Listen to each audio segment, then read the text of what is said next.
Good evening, ladies and gentlemen, and welcome to Tony's Backroom. Yes, I'm back with a fury.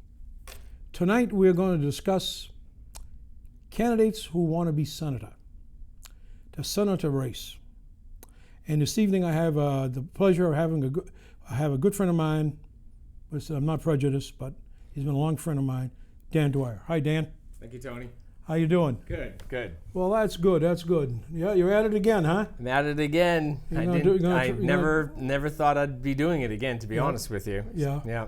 Well, that's good. Well, let's start off with why you're doing it again. I'm doing it again for one very simple reason. Senator Peter Bragdon bowed out. That's the only reason. Had the man decided to run again, which I had thoroughly thought he would have, I think he weathered the storm on taking the job with the insurance company at the state.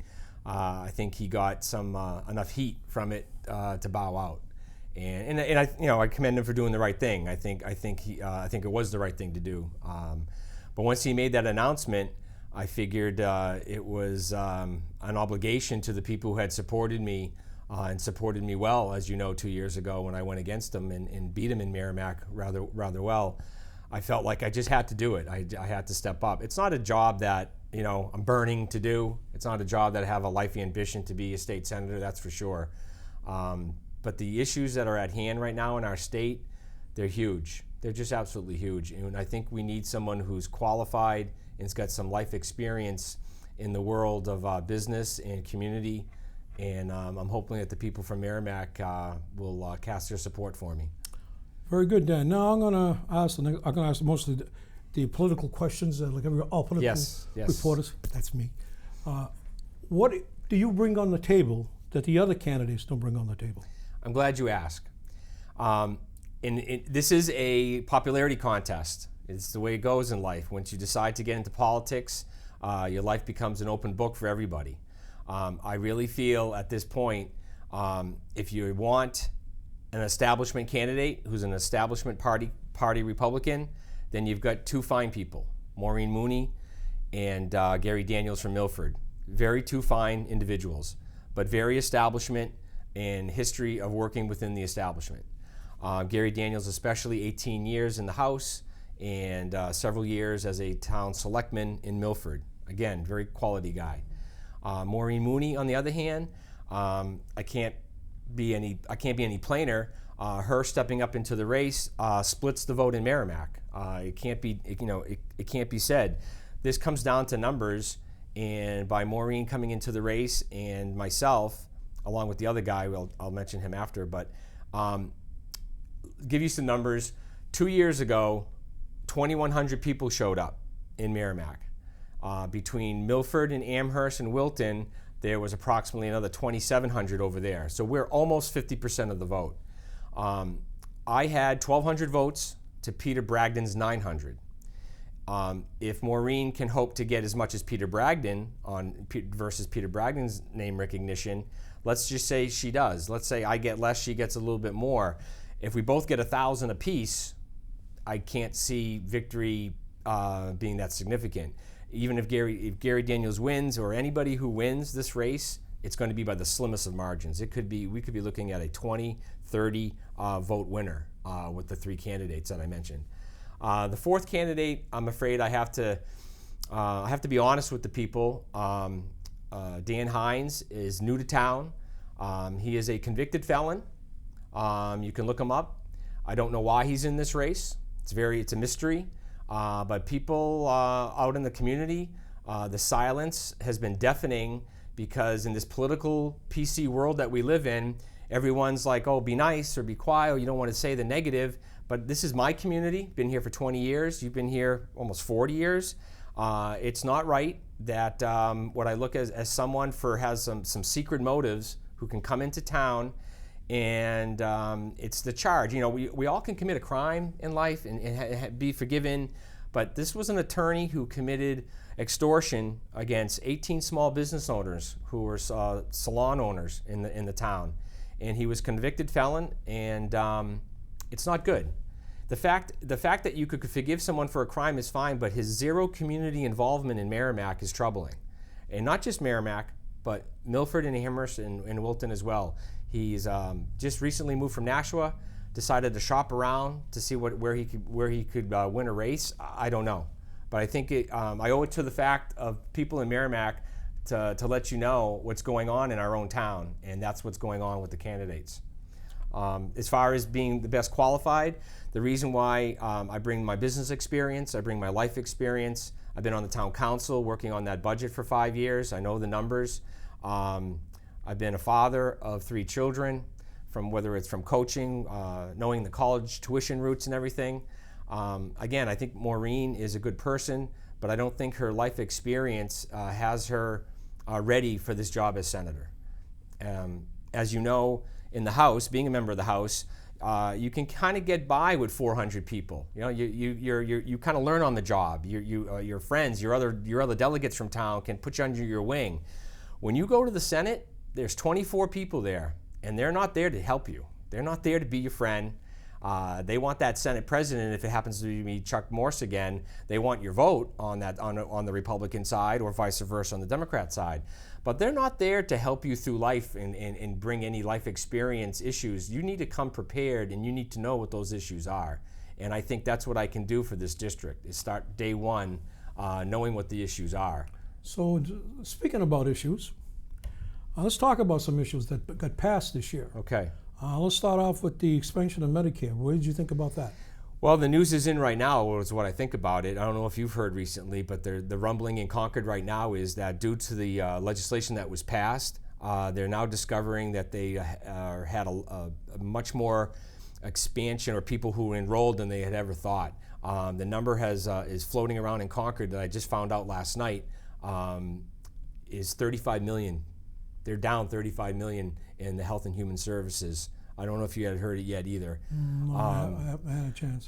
That seems to be the number of where it's at. The Medicaid expansion program in New Hampshire right now, as the news will soon be coming out, will show that they're short over $30 million.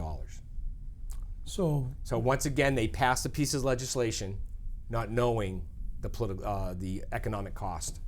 And what do you think about the 4.2% tax on gas? A little gray on that one. I'm gonna have a lot of people on the right and conservatives disagree with me on this one. But again, I'm a common sense guy. I'm the guy that wants to bring common sense back. I think it's practically dead throughout the whole country, quite frankly. For Merrimack people, the way it was tied in, that the gas tax was tied in with the removal of Exit 12, made it very hard for our reps to vote one way or the other. I look at it from a practicality point, that nobody knows what the price of gas is on any given day. They just don't know. It's up 5 cents, it's down 3 cents, it's all over the map.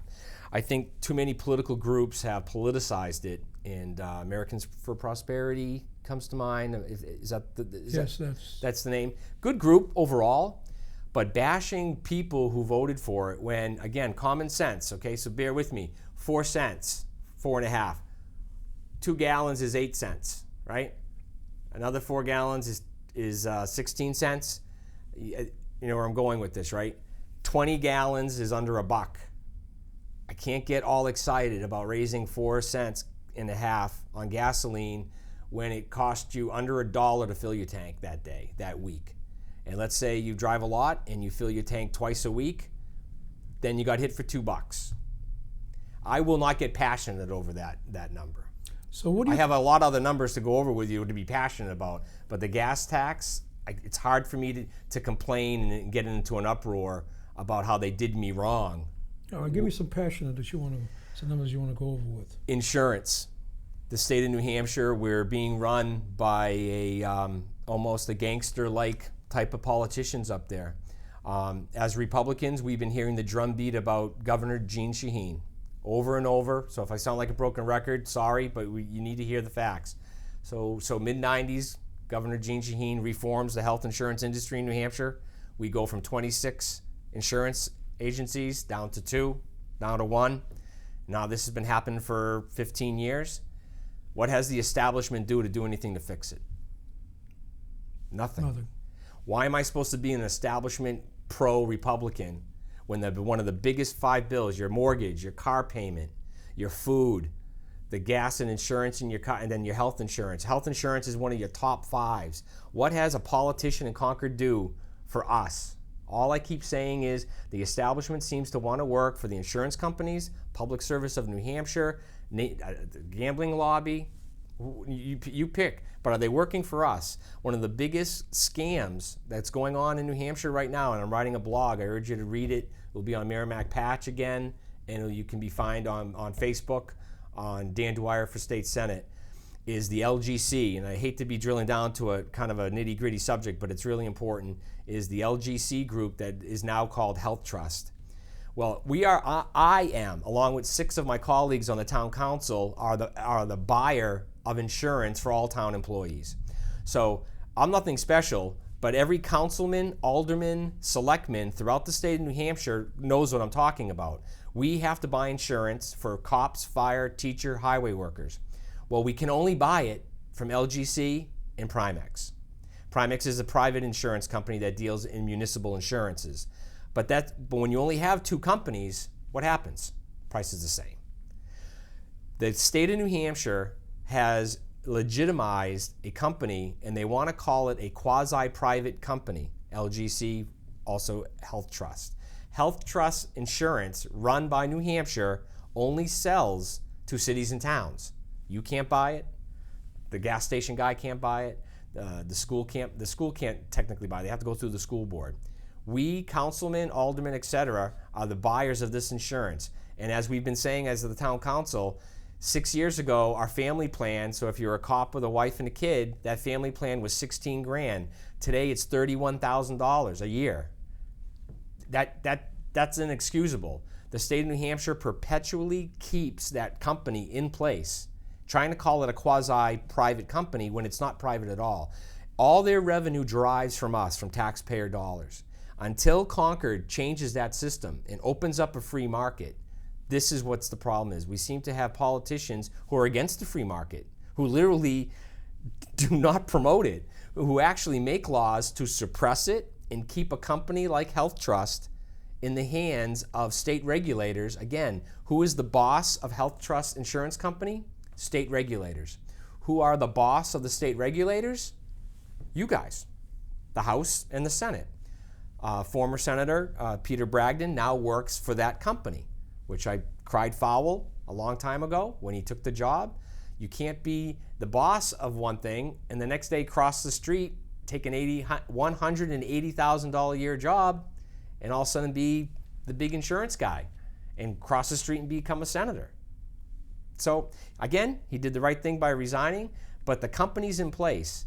And I'm forced to protect the citizens of Merrimack to try and buy decent insurance. And us on the council, our hands are locked. We have no place else to go. That insurance number will not change unless we open up the free market in New Hampshire and get more companies to invite them to come in. How would you get more companies to come in? You create legislation. You have to take the law and write it in such a way that it becomes inviting to companies to come in. It'd be like lowering the business profits tax. We've been trying to do that for a long time. And it doesn't seem to get done. No. And yet why won't anybody come? Why can't we get another Raytheon or another Massachusetts business, just to come over the line? Why can't we do that? We know why. We're not giving them an invite that's worthy for them to move out of their buildings and come to New Hampshire for a significant reason. Not to be a devil advocate, though, but they said that New Hampshire is a low rate. I mean, jobs. Yes. Jobs in New Hampshire. So you mean pay? Well, not pay. I mean getting a job. The unemployment is so low. Yeah.